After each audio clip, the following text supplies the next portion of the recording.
Hi there, and welcome to this day in history for November 23rd. November 23rd is the 327th day of the year in the Gregorian calendar, with 38 days remaining until the end of the year. Before we get started, I want to mention that this is International Survivors of Suicide Loss Day. This is a day where friends and family of those who have died by suicide can join together for healing and support. International Survivors of Suicide Loss Day always follows on the Saturday before American Thanksgiving, and in 2019 it happens to be this day. And now we're going to go all the way back to the year 534 BC, when Thespis of Icaria became the first recorded actor to portray a character on stage. Thespis also invented theatrical touring. He would tour various cities while carrying his costumes, masks, and other props in a horse-drawn wagon. So this suggests that Thespis invented acting in the Western world, and that prior to his performances, no one had ever assumed the resemblance of another person for the purpose of storytelling. But actually, Thespis is the first known actor in written plays. Because of this, we think he may have had a substantial role in changing the way stories were told, thereby inventing theater as we know it today. I imagine it seems rather obvious, but this is where we get the word thespians. Actors in the English-speaking part of the world are referred to as thespians, which always reminds me of John Lovett's Compulsive Liar skits. I'm a thespian. 1499, Flemish impostor executed in London. Perkin Warbeck, who invaded England in 1497, claimed to be the lost son of King Edward IV, but he was hanged for allegedly trying to escape from the Tower of London. Believed to be a native of Tournai in Belgium, Warbeck went to Ireland in 1491 and claimed that he was Richard, Duke of York, second son of Edward IV. Richard and his elder brother were presumed murdered in the Tower of London by their uncle King Richard III in 1483. Warbeck found support from the enemies of King Henry VIII, the first Tudor king of England, and in 1497, with King Henry's larger army, he fled, but was captured and imprisoned. In November of 1499, he was executed. Now here's the thing. Since Warbeck's story was written by the Tudors, history's victors in this case, it might never be known whether he was actually Richard of York or just a Flemish impostor. A different sort of thespian, I guess. And here's an interesting entry. In 1644, John Milton published a pamphlet called Areopagitica. Areopagitica. This was a pamphlet decrying censorship. So this has been going on for a long time, hasn't it?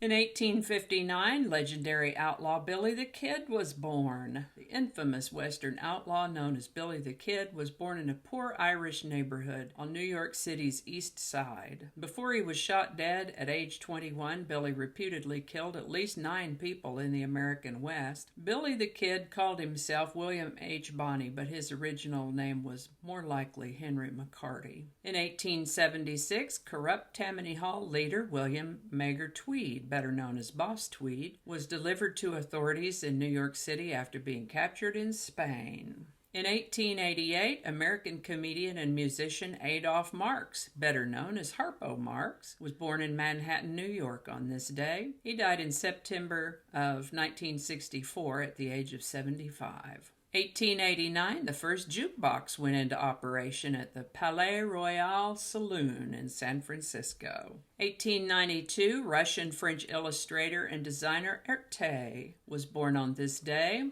Interesting work. He made sculptures and visual art and set and costume designs for the movie industry. He died in 1990 at the age of 97. 1924, Edwin Hubble's discovery that the Andromeda nebula was actually another island galaxy far outside our own Milky Way was first published in the New York Times. 1936, Life magazine is reborn as a photo magazine. It enjoyed immediate success. Almost overnight, it changed the way people looked at the world by changing the way people could look at the world. I guess you could say the internet has done a similar thing now.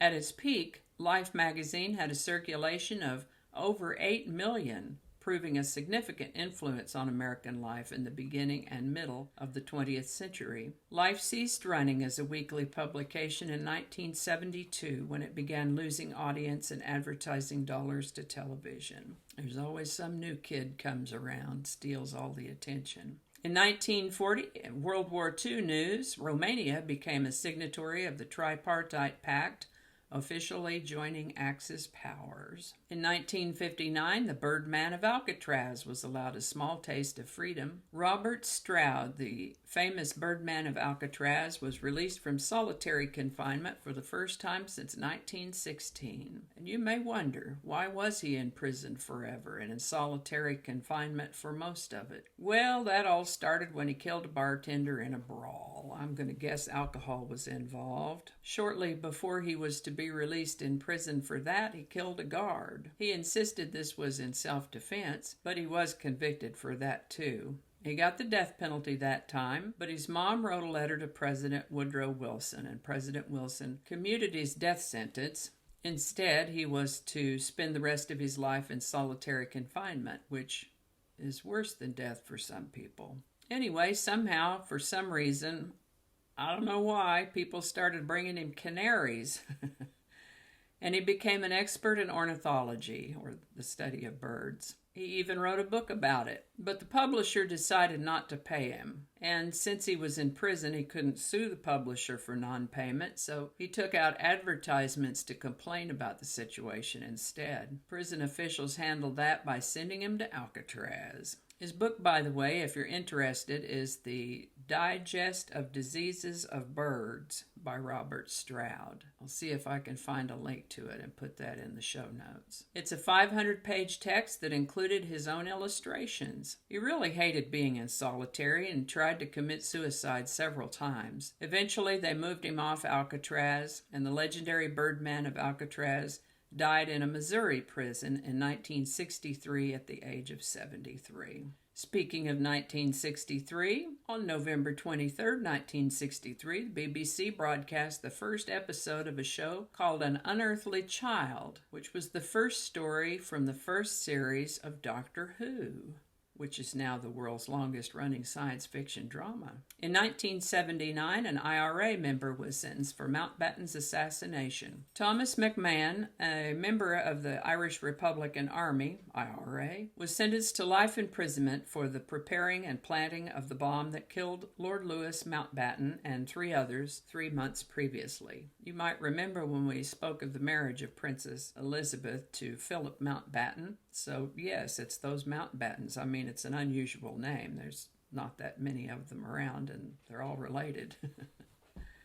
In 1981, the Iran-Contra Affair. Ronald Reagan signed the top-secret National Security Decision Directive 17, NSDD-17, giving the Central Intelligence Agency the authority to recruit and support Contra rebels in Nicaragua. A budget of $19 million was established for that purpose.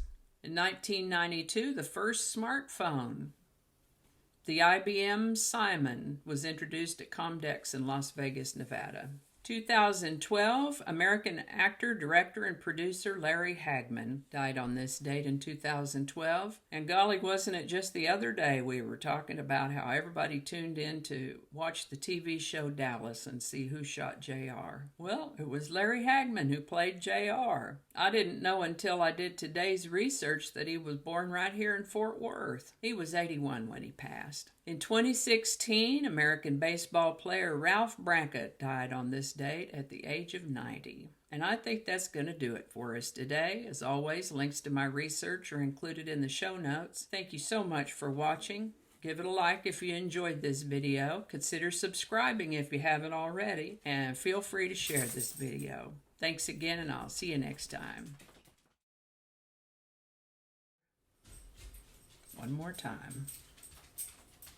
Annie hears me talking. She's got to come see what's going on. Okay, lay down.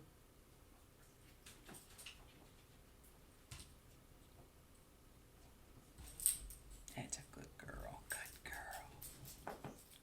girl. Let's do that one again. Blah, blah, blah. Coffee mug. It's late enough in the day that we're off coffee and on fizzy water.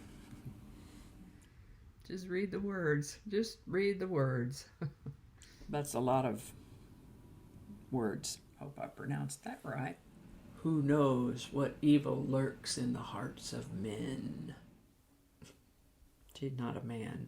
Sure would be nice if I could ever read one of these in its entirety without having to start anything over. That would be awesome. I might have to take another look at that. I'm going to have to look at that. This is why I don't do live shows.